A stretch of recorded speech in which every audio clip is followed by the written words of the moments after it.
नमस्कार, खबरों का पंचनामा लेकर हाजिर हैं हम 5 एंकर्स और पंचनामा की टीम की तरफ से आप सभी को गणतंत्र दिवस की ढेरों शुभकामनाएं। और गणतंत्र दिवस के इस खास मौके पर हम आपके लिए लेकर आए हैं देश भर से कुछ भव्य तस्वीरें। पंचनामा में आपको दिखाएंगे आगे। राजपथ पर जमीन से लेकर आसमान तक दिखा सेना का शौर्य। राजपथ में गणतंत्र दिवस समारोह की एक एक तस्वीरें इस बुलेटिन में दिखाएंगे आपको। और गणतंत्र दिवस के मौके पर कैसे भारतीय सेना के जांबाजों ने पाकिस्तान के नापाक मंसूबों को नाकाम किया है, जरूर देखिएगा आगे। बिल्कुल, आइए शुरुआत करते हैं गणतंत्र दिवस के जश्न के साथ। देश के 70वें गणतंत्र दिवस पर दिल्ली के राजपथ पर देश की ताकत और संस्कृति देखने को मिली। सबसे पहले प्रधानमंत्री नरेंद्र मोदी ने इंडिया गेट पर अमर जवान ज्योति पर शहीदों को श्रद्धांजलि दी। इसके बाद पीएम मोदी राजपथ पहुंचे। इस बार दक्षिण अफ्रीका के राष्ट्रपति साइरिल रामाफोसा मुख्य अतिथि थे। रामनाथ कोविंद ने राजपथ पर ध्वजारोहण किया। तीनों सेनाओं ने अपने शौर्य का प्रदर्शन किया।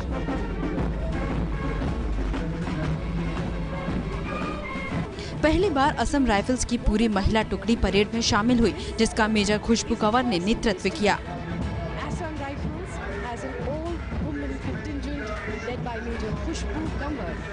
पहली बार नेताजी सुभाष चंद्र बोस की आजाद हिंद फौज के 4 पूर्व सैनिक परेड में शामिल हुए। राजपथ पर राज्यों और विभागों की 22 झांकियां आकर्षण का केंद्र रहीं। ज्यादातर झांकियों में महात्मा गांधी के पहलुओं को दर्शाया गया। प्रधानमंत्री बाल पुरस्कार पाने वाले 26 बच्चे जीप पर सवार होकर गुजरे। इन बच्चों को शैक्षणिक, खेल, बहादुरी जैसे 6 क्षेत्रों से चुना गया। इनोवेशन मोहम्मद सुहेल सलीम पाशा, अरुणिमा सेन, अश्वथ सूर्य नारायण। तो गणतंत्र के बेमिसाल 70 साल रहे भारत के और उसके शौर्य को पूरी दुनिया ने देखा। राजपथ पर सेना की ताकत देखने को मिली। इस बार गणतंत्र दिवस परेड में सेना, अर्धसैनिक बल, दिल्ली पुलिस समेत 16 मार्चिंग दस्ते शामिल हुए।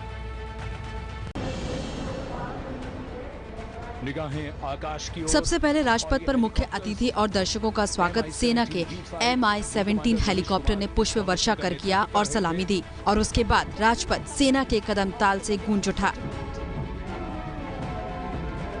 परेड में T-90 भीष्म टैंक ने राजपथ पर सलामी दी। ये 7.62 मिलीमीटर को एक्सल मशीन गन और 12.7 मिलीमीटर वायुयान रोधी गन के साथ 125 मिलीमीटर की शक्तिशाली स्मूथ बोर गन से लैस है।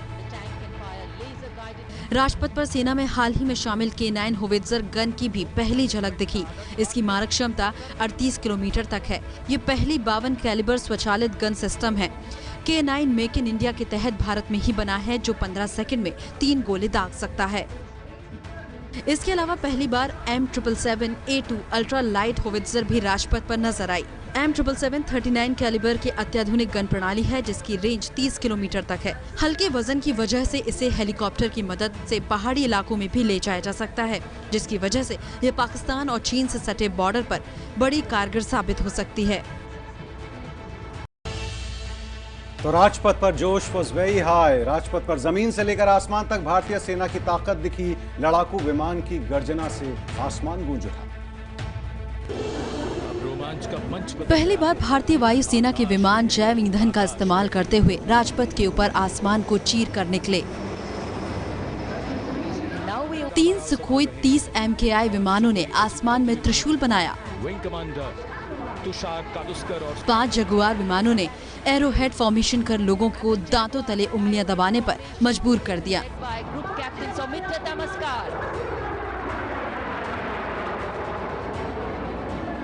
वहीं MiG-29 विमानों की आवाज से राजपथ पर आसमान गूंज उठा।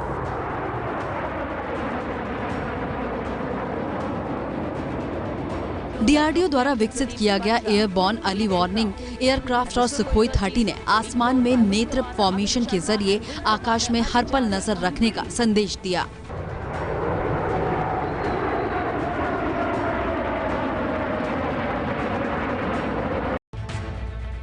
और अगला शौर्य प्रदर्शन भी राजपथ से, जहां पर आर्मी डेयरडेविल टीम के बाइकर जवानों का शानदार प्रदर्शन देखने को मिला। स्टंट में पहली बार महिला ऑफिसर शिखा सुरभि शामिल हुई। कैप्टन शिखा सुरभि बाइक पर एक से बढ़कर एक स्टंट दिखाने वाली आर्मी की डेयरडेविल टीम का नेतृत्व करती ये हैं कैप्टन शिखा सुरभि, जिन्होंने रॉयल एनफील्ड 350 सीसी पर स्टंट करते हुए तिरंगे को सलामी दी। पहली बार 28 साल की कैप्टन शिखा पुरुष डेयर डेविल्स टीम के बीच अकेली महिला ऑफिसर हैं। बाइक पर बिना हैंडल पकड़े बैलेंस बनाना इतना आसान काम नहीं होता। इसके लिए अलर्टनेस, हिम्मत और स्टैमिना होना जरूरी है। यही दर्शाने के लिए जाबाजों ने स्टंट में योग के महत्व को समझाया। दांतों तले उंगलियां चबाने वाला ये हैरतअंगेज मानव पिरामिड, जिसे सेना के 33 जवानों ने मिलकर बनाया है। डेयर डेविल टीम 1935 में बनाई गई थी और इसके नाम पर 24 वर्ल्ड रिकॉर्ड दर्ज हैं, जिसमें गिनीज और लिम्का बुक अवार्ड भी शामिल है।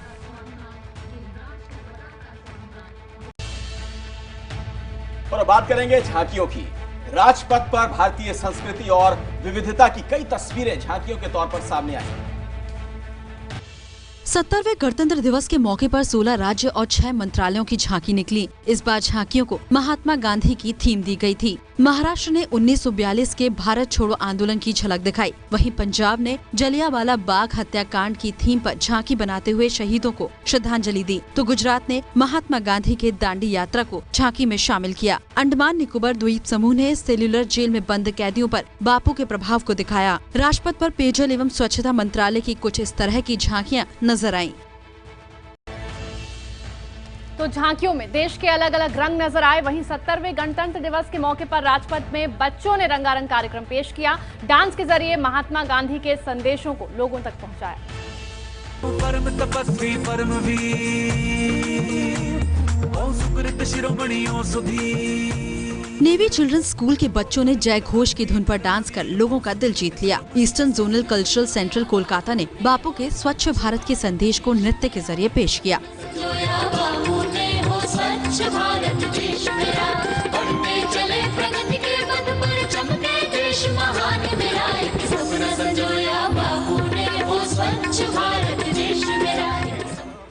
दिल्ली के केंद्रीय विद्यालय के छात्रों ने नृत्य के जरिए सत्यमेव जयते का संदेश दिया।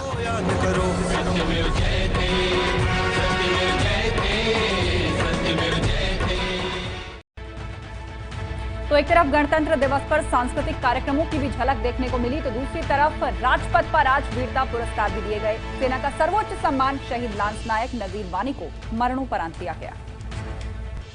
आतंक का रास्ता छोड़कर देश के लिए शहीद होने वाले जम्मू कश्मीर के लांस नायक नजीर अहमद वानी को मरणोपरांत अशोक चक्र से नवाजा गया। वानी की मां राजा वानी और पत्नी महजबीन ने ये सम्मान प्राप्त किया। लांस नायक नजीर वानी ने साल 2004 में आतंक का रास्ता छोड़ दिया और फिर सेना में शामिल हो गए। 23 नवंबर 2018 को शोपियां में आतंकियों के साथ मुठभेड़ के दौरान वानी शहीद हुए, लेकिन उन्होंने अपनी जान गंवाने से पहले 2 आतंकियों को ढेर कर दिया। नजीर वानी की शहादत को देश ने सलाम किया। गणतंत्र दिवस समारोह खत्म होने के बाद एक बार फिर प्रधानमंत्री नरेंद्र मोदी सुरक्षा की चिंता किए बगैर राजपथ पर लोगों से खुले दिल से मिले। राजपथ पर गणतंत्र दिवस परेड देखने पहुंचे लोगों की खुशी उस वक्त दोगुनी हो गई जब उनके नजदीक खुद प्रधानमंत्री नरेंद्र मोदी पहुंचे। पीएम मोदी ने लोगों का अभिवादन किया और राजपथ पर पैदल ही लंबी दूरी तय करते हुए सड़क के दोनों किनारे खड़े लोगों से मिले। पीएम मोदी का पहनावा भी लोगों के लिए चर्चा का विषय रहा। पीएम हर बार गणतंत्र दिवस समारोह में साफा पहने नजर आए। 2015 में उन्होंने लाल और हरे रंग की पगड़ी पहनी थी। 2016 में पीले रंग का गुजराती साफा पहना। 2017 में गुलाबी रंग के साफे में दिखे। 2018 में फिर से पगड़ी का रंग बदला और फिर 2019 में भी उन्होंने पीले और लाल रंग की पगड़ी पहनी। और देखिए, देश के अलग अलग हिस्सों में गणतंत्र दिवस पूरे हर्ष और उल्लास के साथ मनाया गया। जम्मू कश्मीर के राज्यपाल सत्यपाल मलिक ने झंडा फहराया। सेना के परेड के साथ ही कई झांकियां निकली। इस मौके पर उन्होंने कहा कि आतंक की राह पर भटके नौजवानों को सही रास्ते पर लाना हमारी जिम्मेदारी है। हिंसा और टकराव हमारी किसी समस्या का समाधान नहीं कर सकता है। बुज़दिलाना तशद्दुद की वजह से कई कीमती और मासूम जानें गई हैं। जैसा कि मैंने पहले भी कहा, जिन्होंने अपने प्रियजनों को खोया है, उन शोक संतप्त परिवारों के प्रति हमारा दिल भर जाता है। कोलकाता के रेड रोड पर झंडोत्तोलन का कार्यक्रम आयोजित किया गया। पश्चिम बंगाल के राज्यपाल केसरीनाथ त्रिपाठी ने झंडा फहराया। इस मौके पर सीएम ममता बनर्जी मौजूद थी। कोलकाता में हेलीकॉप्टर के जरिए पुष्प वर्षा की गई। लखनऊ में राज्यपाल राम नाईक और सीएम योगी आदित्यनाथ ने गणतंत्र दिवस के समारोह में हिस्सा लिया। इस मौके पर सेना के परेड के साथ ही आधुनिक हथियार भी प्रदर्शित किए गए, लेकिन एटीएस कमांडो परेड का मुख्य आकर्षण रहे। और आइए अब आपको सरहद पर लिए चलते हैं। वाघा बॉर्डर यहां भी देशभक्ति का अनोखा रंग और गणतंत्र दिवस के जश्न का अनोखा मेल देखने को मिला।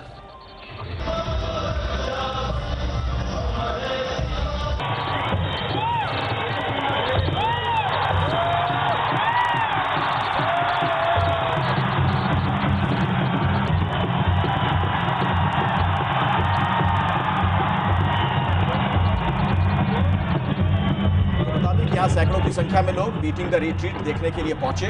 सेना के जवान जोशीले अंदाज में कदम से कदम मिलाते हुए नजर आए।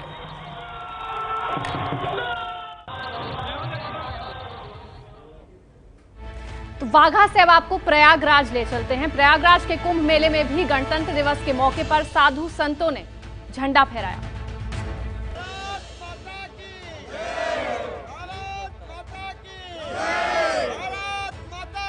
संगम नगरी प्रयागराज के कुंभ मेले में साधु संतों के एक हाथ में डमरू, डंडे और त्रिशूल थे तो दूसरे हाथ में तिरंगा।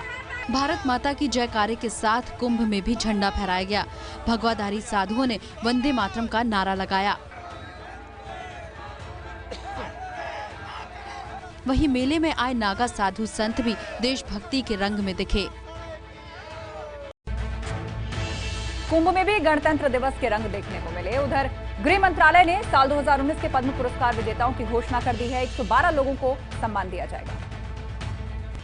पद्म विभूषण पाने वाले 4 शख्सियतों में लोक गायिका तीजन बाई, अनिल कुमार मणिबाई नायक, बलवंत मोरेश्वर, स्माइल उमर शामिल हैं। कुलदीप नैयर को मरणोपरांत बछेंद्री पाल, एक्टर मोहनलाल, बीजेपी सांसद करिया मुंडा और हुकुमदेव नारायण यादव समेत 14 लोगों को पद्म भूषण से सम्मानित किया जाएगा। मरणोपरांत कादर खान को, मनोज वाजपेयी, सुनील छेत्री, प्रभु देवा, गौतम गंभीर, शंकर महादेवन, पहलवान बजरंग पुनिया समेत 94 लोगों को पद्मश्री सम्मान से नवाजा जाएगा। केंद्र सरकार ने बड़ा फैसला लेते हुए देश के सर्वोच्च नागरिक पुरस्कार भारत रत्न के विजेताओं की भी घोषणा कर दी है। पूर्व राष्ट्रपति प्रणब मुखर्जी, भूपेन हजारिका और नानाजी देशमुख को भारत रत्न देने का ऐलान किया है। ये पहली बार है जब एक साल में 3 लोगों को भारत रत्न मिलेगा। तो कुल 112 लोगों को सम्मानित किया गया और योग गुरु बाबा रामदेव ने सम्मान पाने वालों को बधाई तो दी, लेकिन साथ ही एक मांग भी कर दी। उन्होंने कहा कि किसी भी सन्यासी को आज तक भारत रत्न नहीं मिला। कि इन 70 सालों में कोई ना कोई तो सन्यासी भी ऐसा हुआ होगा जिसने देश के लिए भारत रत्न गौरव पाने का काम किया होगा। दुर्भाग्य है कि 70 सालों में एक भी सन्यासी को भारत रत्न पुरस्कार नहीं मिला। ये है एबीपी न्यूज, आपको रखे आगे।